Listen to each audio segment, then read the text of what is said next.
So good morning everybody, and I would like to thank you all for this opportunity to come and present this morning.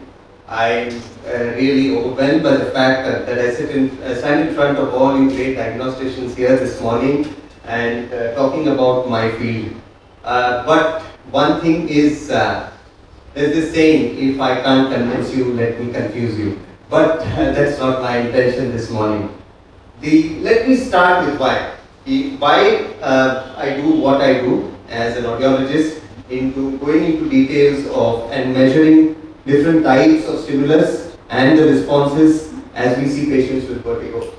The why starts with when we are able to measure, we can improve it. And that is what I believe in.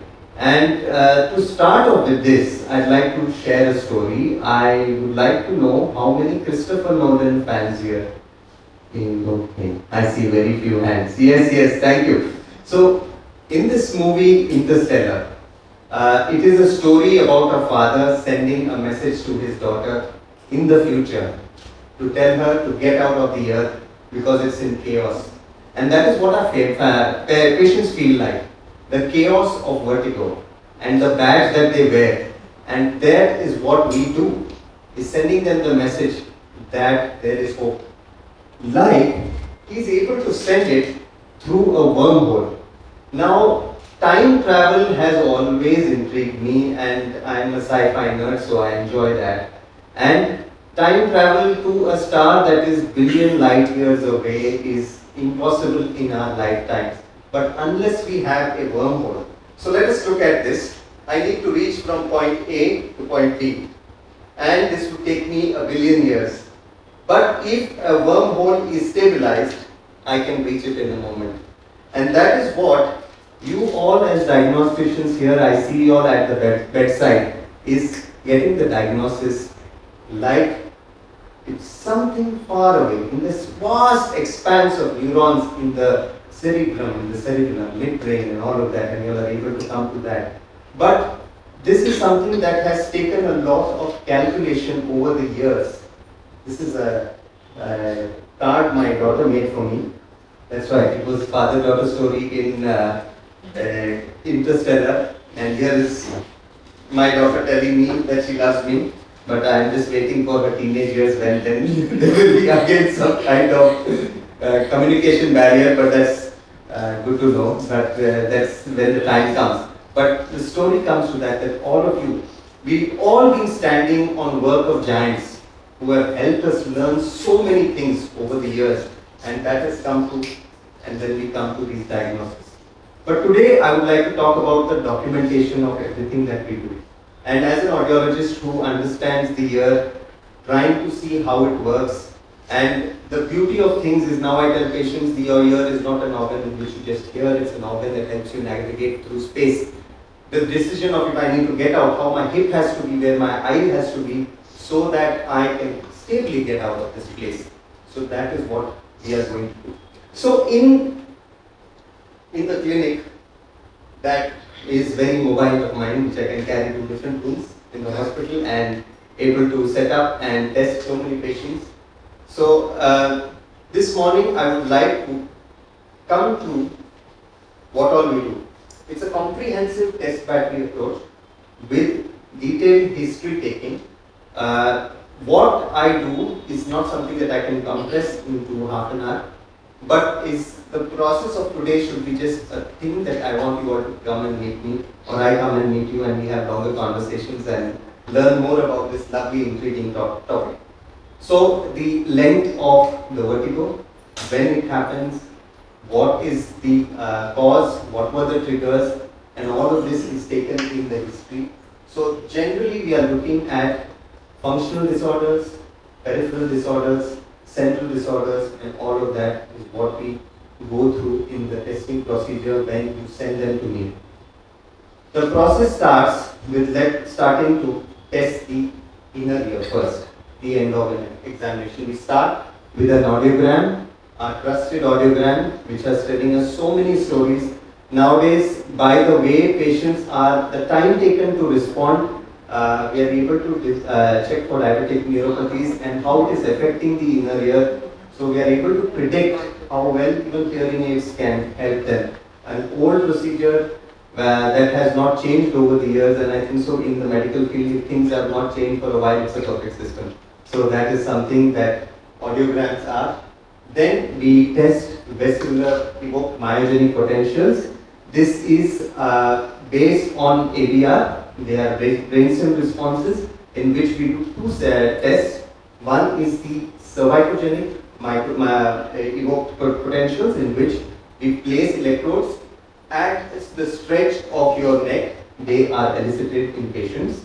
And then is the ocular. The cervicogenic vents helps us test the saccule and the inferior vestibular nerve, while the ocular vents helps us test the superior vestibular nerve and the utricle. So these are the tests that we do. Then the next thing is the new innovation, the functional head impulse test, which is able to give us, like an audiogram, all 6 canal functions. And if we are able to get a score and know which canal is in hypofunction specifically, and helps us give a guidance to our patients to help them know where they are lacking, and then we can plan rehabilitation and medical care for our patients. Now I would like to come to test for BPPV, and I would like to request Dr. Lancy to come, and also I'd like to request my father. I requested him to come as a model for the testing, so that the care that we take while we test. So a few diagnostic tests so that we are able to do. So Dr. Lancy is setting up.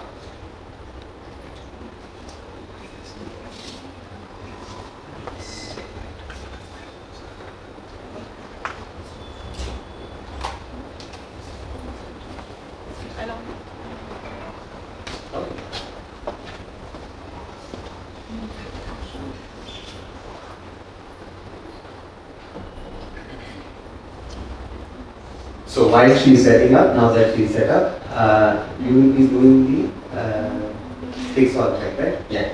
So now you can see that person with the head of Vin Diesel helps us find out what is the position. So if you can appreciate, I can understand pitch, how the person's head is moving, so that when we test the patient, we know are we in the right position. So while we test, we are also able to know the angles, because when we do the Dixol pipe specifically, we need the head extension. So this is what we do. So just request Dr. Nancy.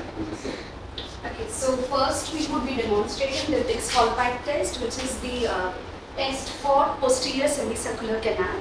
So I request uncle to just sit with the legs straight first. Can you remove your footwear? Sit. Yeah, sit. Come to the bottom, slightly to the bottom. Fine. Now put both the legs up straight.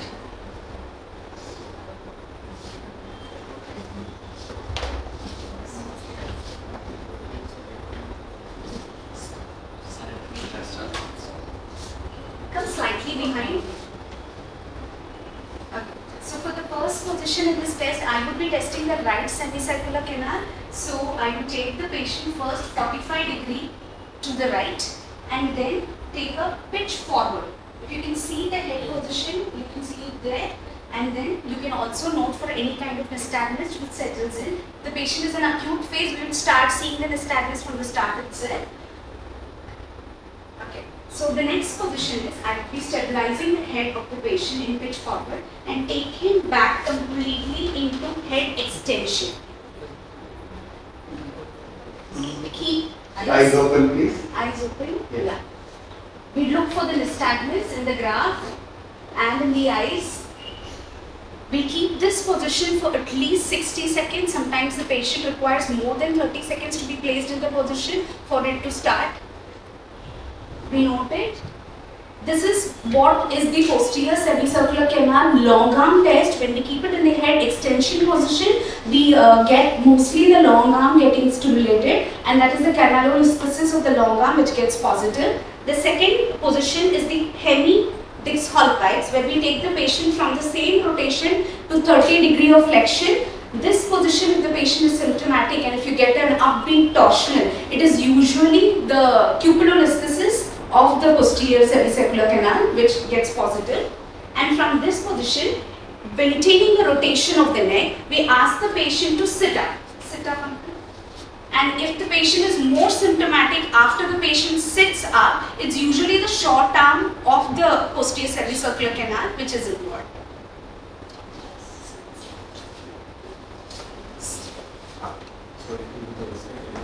So the next testing that we'll be doing, which is commonly seen, is the lateral semicircular canal testing. So for lateral semicircular canal, we'll do what is called as the McWebb-Pagnini test or the Rolls test, which we do. You can take it slightly downwards, slightly downwards. Yeah, that's it. Bas. So we take the patient from the neutral position, right down, neutral. Be straight as much as possible. And yes. Down, and we hold the head into approximately 30 of neck flexion in neutral. This is the first supine position where we know. Uncle, can you open your eyes? Keep it open. This is the first supine position. There are about 6 positions that we note the nystagmus. This is the first supine position. Then we take the patient to 30 of right lateral position. This is the right lateral position. Here, there are 2 kinds of nystagmus which we can see, either a geotropic, that is beating towards the ground. If it is beating towards the ground, it's usually the canalolisthesis of the lateral canal. If it is beating up, we have to of course take into consideration all the 6 positions, but it would be apogeotrophic, that is, it could be a cupulolisthesis.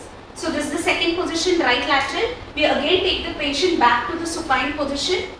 This would be supine 2 position, where we again note the nystagmus pattern.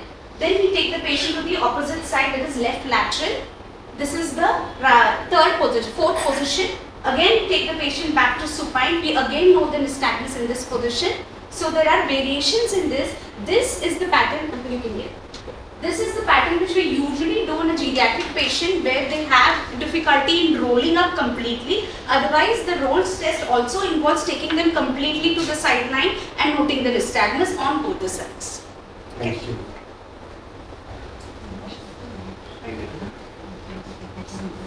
That, as you can appreciate there, the red and the blue lines are tracking the eye in the horizontal direction, while the black and the brown lines are tracking the nystagmus in the vertical direction. So we have proof.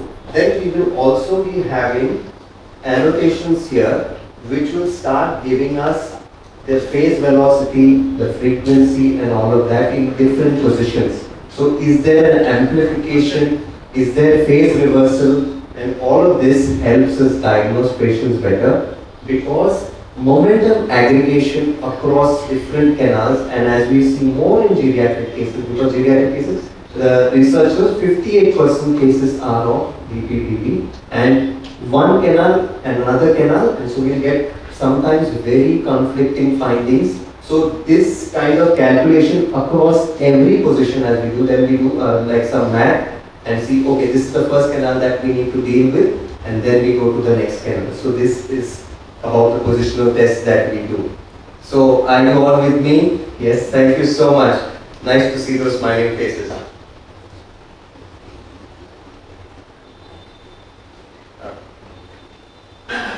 Can we ask the questions during or you want to? If you have some, yes please. Yeah. As a physician, can you state in your report whether you confirm the VPPV? Yes, or can you also say that you rule out the VPPV report? Yes. In the how sensitive and specific is the test is very specific when we find very classical cases. And the sensitivity depends on many things. Sometimes patients are medicated when they come, so hence we ask them if we don't find, and we find some slight evidence of it, we say we just wait about 5 hours to 6 hours and then we'll see you again. and we want to rule that out before we give any diagnosis. I hope I answered this question. Yeah, so in other words, you can say categorically you confirm BPPV or you rule out. Yes, yes. So as I go ahead, we will be able to see all the other things that we are ruling out.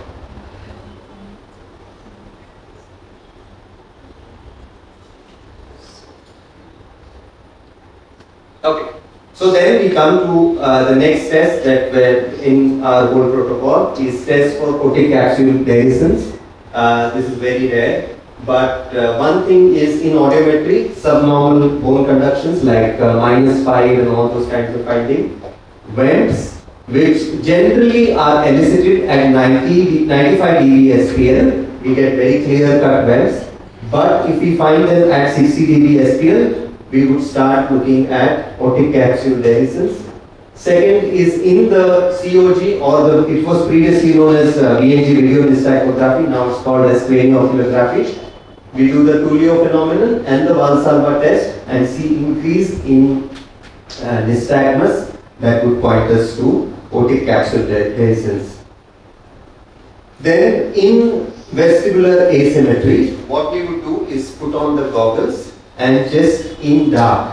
The best thing about, we can see nystagmus, all of us, but the problem is our anatomy, and because we have the phobia, we can actually properly see only one eye at a time. Looking at both eyes together becomes a little difficult proposition, and hence when we put in dark, we would see a certain time, a left beating, right beating. So like if we see a left beating nystagmus just in the dark, patients with migraine, they want to know sometimes what is wrong with me, because every test that we do, everything is normal, and that word normal becomes irritating for them. Everyone is saying I'm normal, I'm normal, I'm normal. Tell me what's wrong with me. I don't feel stable and all of that. So we would see some nystagmus like this, and these are very micro movements. Sometimes we would see them in like a step pattern, or we call it as square wave jerks, generally associated with a lot of anxiety in patients. So it go right and then left and then right and then left. Then we would see some pulses and all of those things. If the eye starts pulsing, and many cases I have started seeing that one side untreated BPPV, which has become migraine because of not getting the right diagnosis, has converted into migraine. So the ear that was affected, like say for example, if the patient had a right ear affected, we would see in dark left beating nystagmus that would be noted in the report that I gave. So when you look at the report of test of vestibular asymmetry, this is what you will be looking for. So you all must, in the last 1 year, this has been our testing format, and this is the information that has been coming through. So this is what we observe in our test. Okay, coming to the next test is test for vestibular schwannoma. We would like to rule that out, especially in asymmetrical hearing losses.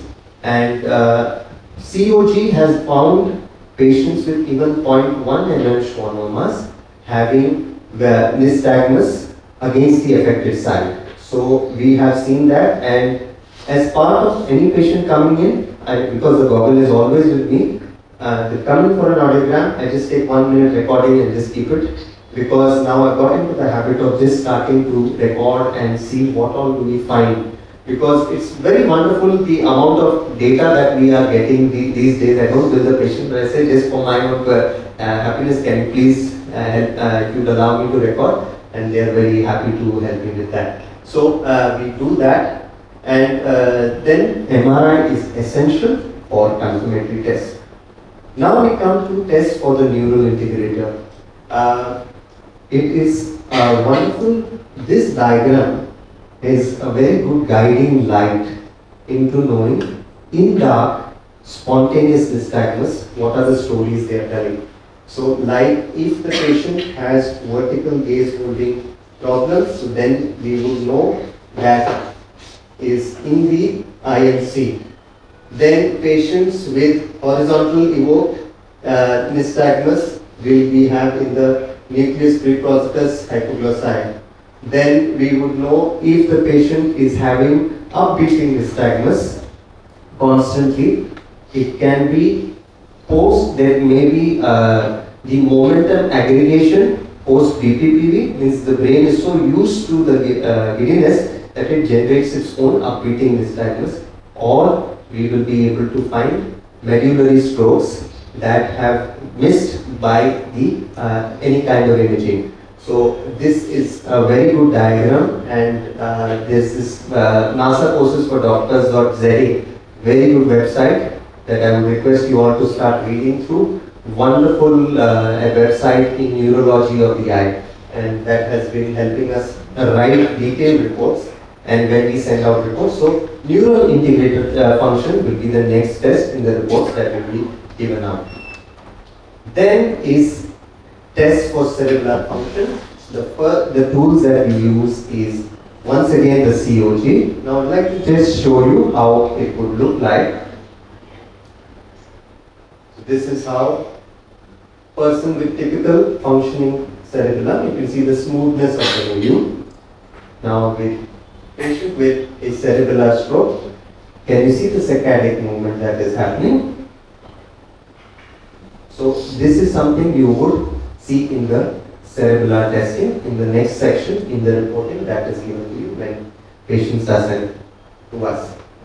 So now I would like to also indulge you in a little bit, because I like cricket and I think so many like cricket here, and we have been observing this especially in vertical gaze. People about 35, vertical gaze has started getting affected, and so I would call once again my dad and Amos come here, and we will just show you with vertical gaze the difference. So I would want you all to start looking at the graph also. So where do you see a step-like pattern? And probably in the future, as an audiologist, physicians, we can help people prolong their sporting careers. Or anyone अभी बूढ़ा हो गया, batting नहीं होता है, there will be exercises so that you can keep playing and enjoying your favorite sport.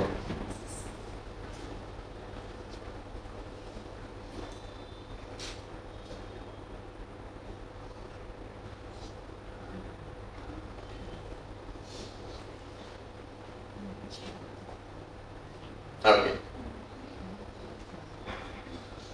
Come on a bit. Go to pencil mode. Okay. So let's start recording. Look at the graphs also. Okay. So we'll be doing it in a vertical fashion. Yeah. See that? Now the black and the brown lines. Can you see a step pattern while the hand is coming down? Huh? So this is something I'm doing on the spot. Thank you, Dr. Lancy.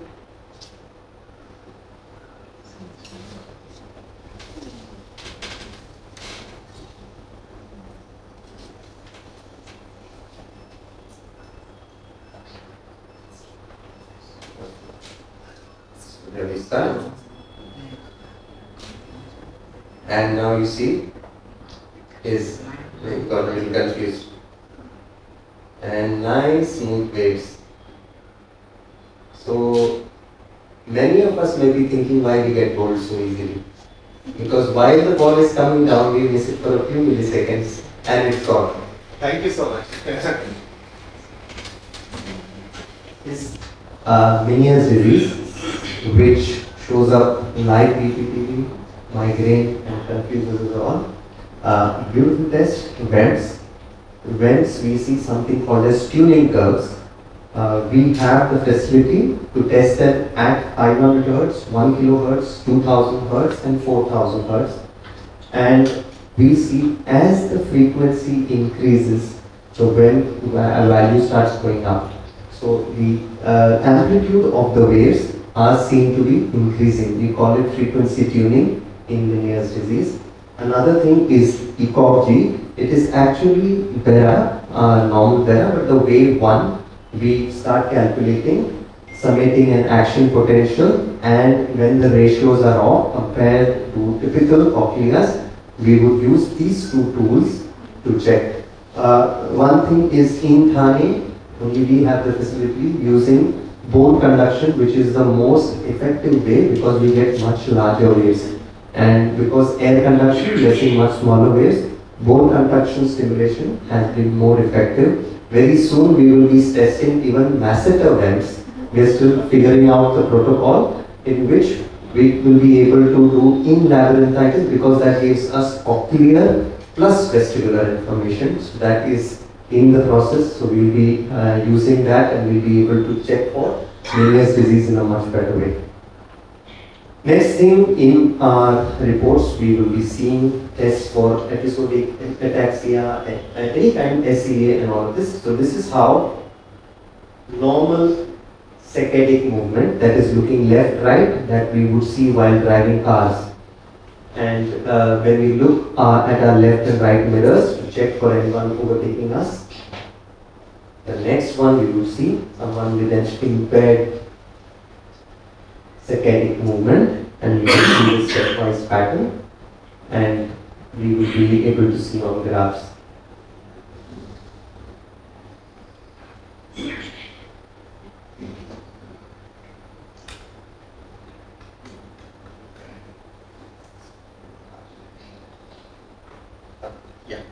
Finally, we do balance assessment.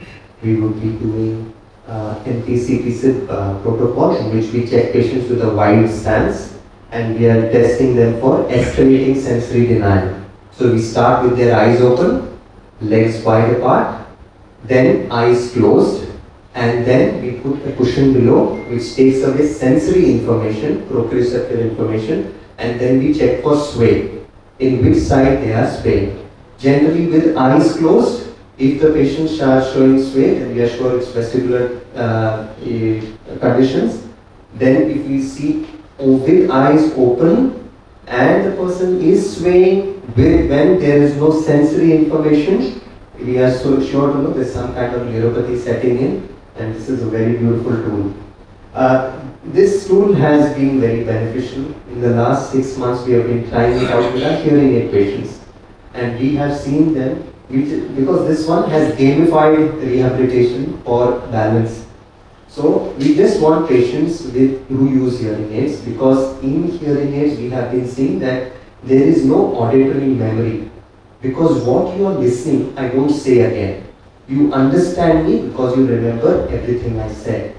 And this is something that is very badly affected in patients with hearing aids.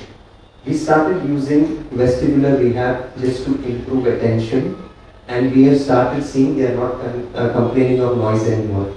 They are very happy. They say it's no more noisy. They are saying, can you please increase the volume of the hearing aid? I say, I'm very sorry. I don't want to damage your ears. We just need to, you have just got used to your hearing aids, and we had a few complaints. They found it so comfortable, they took it for bath. They had trouble with that. So balance assessment gives us the axis of rotation, and these are such finely tuned systems that has helped us check. And the beauty of our systems that we have is the chair rotation test, which would currently cost about 1 crore to set up. With the help of Dr. Srinivas Dorasaga, who is my mentor, and as mentor Supriya ma'am here also, and Lancy. And we have been able to get the chair rotation test. Now we started checking patients for function of cerebellar flocculus. We will be able to check cerebellar flocculus, paraflocculus, uvula, and audiolus. And I would just like to show just one thing before I close. As you can see, sorry, it's gone to extension mode.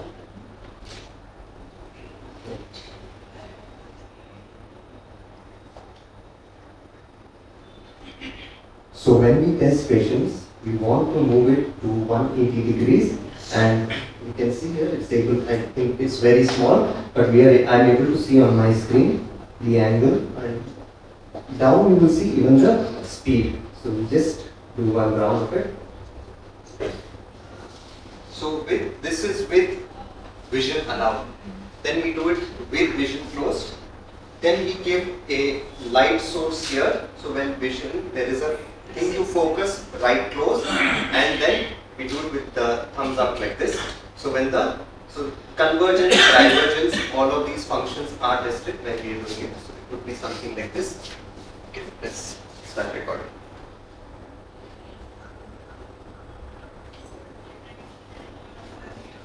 If you look at this head, give us the angle, and that's 180 degrees, and these are the findings. If you would see persistent nystagmus, that will help us with diagnosis when we are checking for cerebellar functions. Thank you. Okay, one more thing. Now, as part of patients who we feel are with migraine have started collecting data of pupillometry using a test called HIPPUS, and there are these small light pulses given because we've been seeing a lot of patients. Pupillary dilation is variable in patients with migraine, and you will be able to see here that if there is a variation, the graph will start showing and we will start noting it.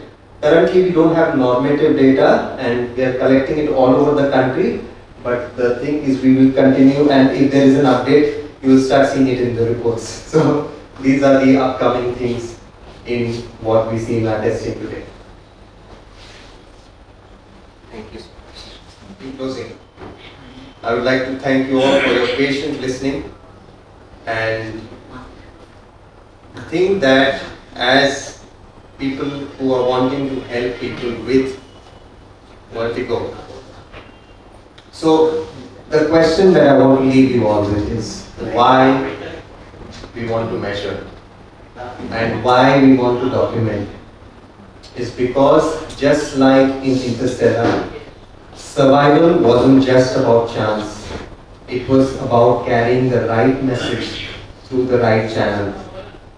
In time travel, if the wormhole is not stable as I showed you, even if I breathe it one breath in my past time, the whole universe would be destroyed, because the universe would realize that there are 4 oxygen atoms missing and would just send the whole thing into chaos.